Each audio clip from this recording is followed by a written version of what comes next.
Bisakah kamu buktikan Tuhan itu ada dalam 1 menit? Coba lihat Google. Supaya Google ada, kita butuh internet. Supaya internet ada, kita butuh komputer atau handphone atau tablet. Supaya komputer ada, harus ada manusia menciptakan dan seterusnya. Harus ada listrik. Pertanyaannya jadi begini. Google bergantung ke internet. Internet bergantung ke komputer. Komputer bergantung kita dan listrik, dan seterusnya. Ketergantungan ini tidak bisa berlangsung tanpa batas. Kita butuh titik di mana semuanya berhenti dan masuk akal. Zat yang independen tidak bergantung pada apapun dan diperlukan, yaitu Tuhan. Kenapa alam semesta tidak bisa jadi zat yang diperlukan? Nah, bagus kamu bilang begitu, karena itu menunjukkan kamu setuju bahwa kita butuh zat yang diperlukan. Itu bagus. Yang kamu lakukan hanya mengganti zat ini dengan semesta, dan itu bertentangan dengan zat yang diperlukan, karena harus independen, tidak bergantung pada apapun, dan diperlukan. Alam semesta tidak berdiri sendiri dan masih bergantung. Itu berlawanan, jadi ini tidak bisa jadi itu karena kontradiktif. Bisakah Tuhan menciptakan batu yang tidak bisa Dia angkat? Nah, ini adalah pertanyaan yang cacat. Ketika orang bertanya soal pertanyaannya benar, aku juga bisa bertanya, bisakah Tuhan tidak lagi ada? Tentu saja tidak, itu bertentangan. Ini seperti bertanya ada berapa hari dalam seminggu, iya atau tidak? Iya atau tidak? Ini bukan pertanyaan ya atau tidak, aku harus bertanya berapa hari dalam seminggu, 7? Jadi intinya adalah pertanyaan ini cacat. Jadi, bertanya bisakah Tuhan menciptakan batu besar yang tidak bisa Dia angkat? Saat Dia menciptakan itu, Dia bukan lagi yang maha kuasa, karena tidak bisa mengangkatnya. Tidak ada hal begitu. Itu hanya pertanyaan yang ngawur saja. Bisakah ada lebih dari satu pencipta? Tidak, karena kita kembali ke argumen zat yang diperlukan. Kalau ada lebih dari satu pencipta, pertanyaannya adalah bagaimana ada satu zat yang diperlukan, yang tidak bergantung, independen. Kalau ada pencipta lain, artinya dia bergantung. Artinya tidak diperlukan lagi. Pertanyaannya kalau ada dua sang pencipta, pertama Allah berfirman dalam Al-Quran, mereka akan bertarung demi kekuasaan, ya? Artinya dua kekuatan yang bertarung itu saling bergantung. Karena mereka butuh kekuatan yang lebih besar untuk membunuh yang satunya. Makanya kita percaya hanya ada satu zat yang diperlukan. Zat yang tidak bergantung, independen, dan diperlukan. Tuhan menciptakan segalanya. Jadi siapa yang menciptakan Tuhan? Nah, pertanyaan itu cacat. Sekali lagi pertanyaannya cacat. Hanya karena ada yang bertanya begini, bukan berarti pertanyaannya benar. Karena apa yang kita lihat adalah sebab akibat di alam semesta. Butuh desainer. Yang bertanya siapa yang menciptakan desainer itu artinya belum mengerti siapa desainernya. Kembali lagi ke masalah zat yang diperlukan. Apa sifatnya? Independen. Tidak bergantung apapun. Diperlukan. Kalau kamu mengakui tiga hal ini, ya, kamu perlu mengakui bahwa pertanyaan siapa pencipta Tuhan, bisakah Tuhan menciptakan batu yang tidak bisa diangkatnya, bisakah Tuhan hilang, adalah pertanyaan yang cacat. Tidak ada.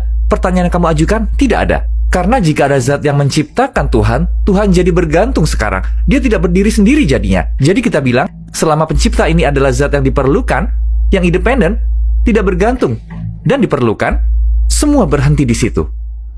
Kenapa Islam? Padahal ada banyak agama lain.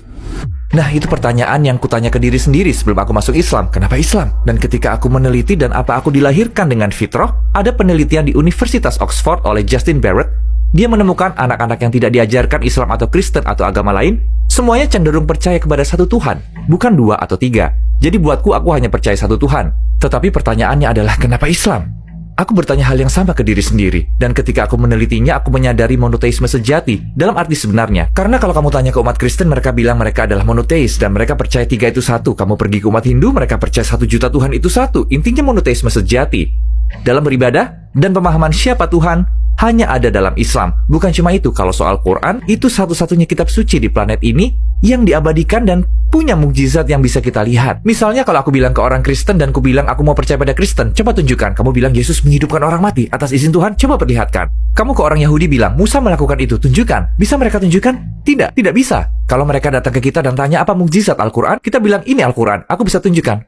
Pegang, kamu bisa merasakannya, menelaahnya. Kenapa? Karena kita pun belajar dari ini. Al-Quran itu untuk seluruh umat manusia dan kamu bisa melihat, mendengar, menelitinya. Tapi mukjizat yang dilakukan Nabi lainnya, kamu tidak akan bisa membuktikannya, makanya mukjizatnya khusus untuk saat itu. Dan Al-Quran untuk sepanjang masa, karena kita punya metode dan tradisi lisan, yaitu Quran, yang bisa kita dan generasi setelah kita pelajari.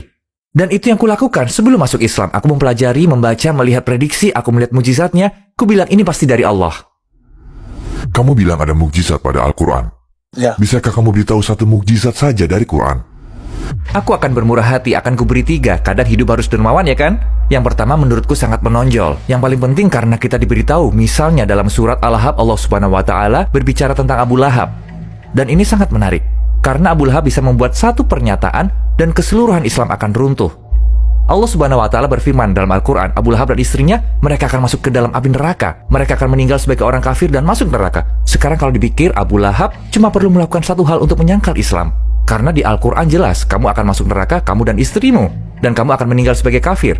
Jadi begini, bisa saja Abu Lahab bilang, sebentar, asyhadu alla ilaha illallah. Nah, agamamu salah. Karena agamamu bilang aku akan masuk neraka. Agamamu bilang aku akan mati sebagai orang kafir. Aku menerima Islam. Dia tidak melakukannya. Dia meninggal sebagai kafir. Menurutku itu menonjol. Karena dia cuma butuh satu pernyataan untuk menyangkal semua. Mereka ingin menghentikan Nabi Muhammad ya, dengan apapun. Dia cuma butuh 10 detik syahadat dan menghancurkan semuanya. Tapi tidak. Yang kedua, ada bukti. Contoh ketika Allah Subhanahu wa Ta'ala berfirman dalam Al-Quran tentang zaman Musa dan Yusuf alaihissalam ya. Dan Allah Subhanahu wa Ta'ala berfirman pada masa Nabi Yusuf alaihissalam, dia menyebut penguasanya raja. Saat zaman Musa disebutnya Fir'aun. Tetapi di Alkitab, di zaman Yusuf alaihissalam penguasanya disebut Fir'aun. Dan di zaman Musa disebut Fir'aun juga. Ini kesalahan sejarah. Karena ketika mereka mengurai batu Rosetta, itu adalah sesuatu untuk memahami hieroglif Mesir. Mereka menemukan bahwa tidak ada Fir'aun pada zaman Yusuf. Dinasti ini tidak ada. Adanya raja, bagaimana Quran bisa tahu ini? Dan mereka bilang Quran salinan dari Alkitab. Kenapa Quran tidak meniru kesalahannya? Dan bagaimana bisa tahu di zaman Yusuf, penguasanya adalah raja bukan Fir'aun? Bagaimana bisa tahu? Itu yang kedua. Yang ketiga, Allah Subhanahu wa Ta'ala berfirman di surat Ar-Rum, bangsa Romawi telah kalah. Sejarawan mengatakan bagaimana Romawi dikalahkan oleh Persia. Itu mustahil untuk dibayangkan, jangankan menang lagi. Tidak ada caranya. Allah Subhanahu wa Ta'ala berfirman dalam Al-Quran, Romawi telah dikalahkan, tapi mereka akan menang. Itu pernyataan besar.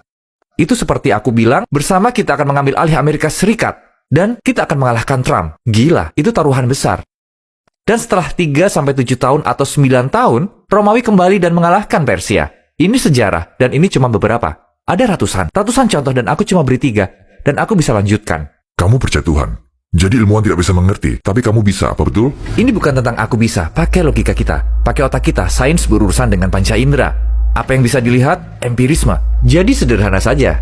Ada ilmuwan yang percaya berbagai hal. Kalau bilang, misalnya, aku tidak bisa melihat Tuhan, makanya aku tidak percaya padanya. Itu bukan sesuatu yang sains, tidak bicara hal gaib. Berhenti di jasmani. Tapi kita tahu, misalnya ilmuwan menemukan materi gelap baru-baru ini. Materi gelap adalah sesuatu yang tidak bisa mereka lihat, tidak bisa disentuh, dirasakan, dicium, dan didengar. Jadi sama halnya Tuhan. Bisa lihat Tuhan? Tidak. Bisa menyentuh? Tidak. Bisa mencium? Tidak. Bisa mendengar? Tidak. Bisakah kamu melihat Tuhan? Tidak. Tapi kamu menyangkal dia ada. Tapi hal yang sama dengan materi gelap. Kamu sama, tapi kamu bilang tidak, materi gelap itu ada. Omong kosong macam apa ini? Pertama, Tuhan tidak ada karena aku tidak bisa merasakan, menyentuh. Tapi materi gelap? Kontradiksi. Kenapa kamu punya standar ganda? Ini masalahnya. Seorang ilmuwan kebanyakan temuan baru, aku memakai penalaran logis, rasionalitas, untuk mencapai kesimpulan sederhana. Dan aku tidak perlu jadi ilmuwan. Aku tidak peduli seberapa hebat kamu sebagai ilmuwan. Banyak orang yang percaya Tuhan. Yang ilmuwan, seperti Einstein, dia percaya kekuasaan yang lebih tinggi. Jadi masalah ilmiah atau ilmuwan dan Tuhan tidak bertentangan. Ada ilmuwan yang Muslim atau ilmuwan yang Kristen. Jadi ya, ini bukan penemuan. Apa kamu cukup berani untuk bicara dengan ateis terkenal? Apa yang akan kamu lakukan kalau bertemu mereka? Aku tidak apa-apa, karena sejujurnya aku tidak peduli mau kamu ateis, ilmuwan, profesor, aku tidak peduli. Hal yang sama berlaku. Aku akan membawa argumen yang sama dan kamu harus menjawabnya. Aku tidak peduli, karena aku tahu aku 100% sangat yakin secara logis dan rasional. Tidak mungkin kamu bisa menyangkal, kecuali minimal kamu menerima Tuhan.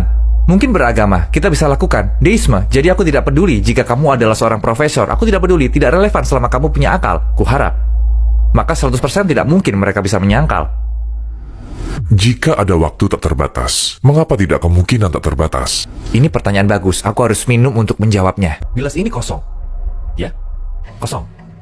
Kalau kita bilang waktu tak terbatas, karena argumennya kalau diberi waktu tak terbatas, apapun bisa terjadi. Ini kekeliruan, karena untuk membuat, misalnya, kalau aku suka cheesecake coklat, jangan cheesecake coklat, pakai bahasa Turki ya, yang enak. Sebuah sutlach, yang enak. Kalau aku ingin ada sutlach di sini, dan aku bilang, kita beri waktu tak terhingga, apa aku akan dapat sutlach?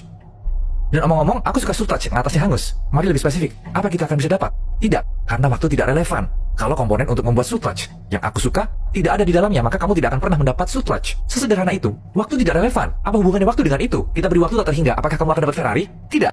Beri waktu tak terhingga, apa bisa dapat alam semesta? Tidak. Karena bahan untuk membuat alam semesta atau Ferrari atau sutlach yang jauh lebih penting tidak ada. Jadi kalau tidak ada, kamu tidak akan pernah mendapatkannya. Tapi mudah-mudahan setelah ini aku akan dapat sutlach. Oke?